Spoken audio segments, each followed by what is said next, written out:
Good morning everyone.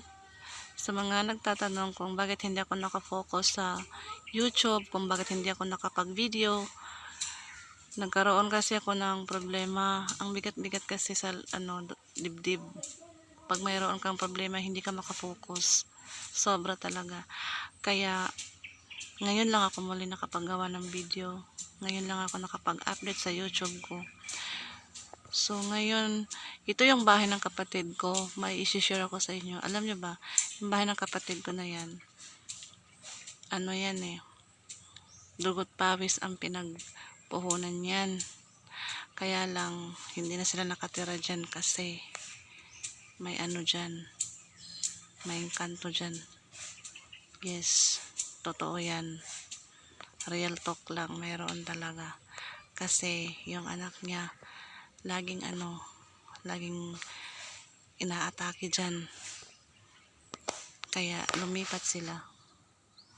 Yun lang isi-share ko ng konti. Dito naman tayo. Dito. Oh, di ba ang ganda ng bulaklak. Yan, sa likod ng bahay ng mama ko. Ganda ng bulaklak, di ba? Ganito talaga pag probinsya. Wala kang makikita na mga magagandang tanawin, kundi ang makikita mo lang ay ang mga punong niyog, mga puno ng saging, ganyan. Pero malinis naman. Puntahan natin yung talong. Oh, talong. Ito yung talong, may bunga na. Uy, ang liit.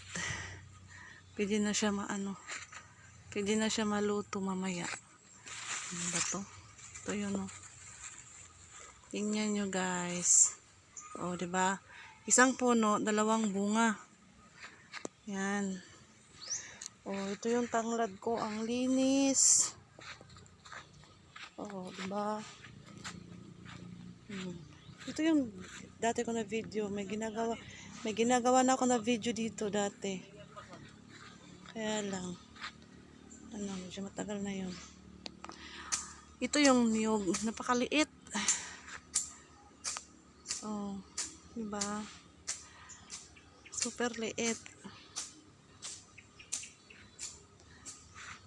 Sa likod ng bahay ng mama ko, hindi pa tapos yan.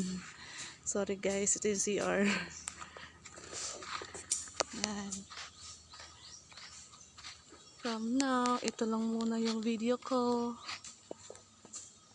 Thanks for watching.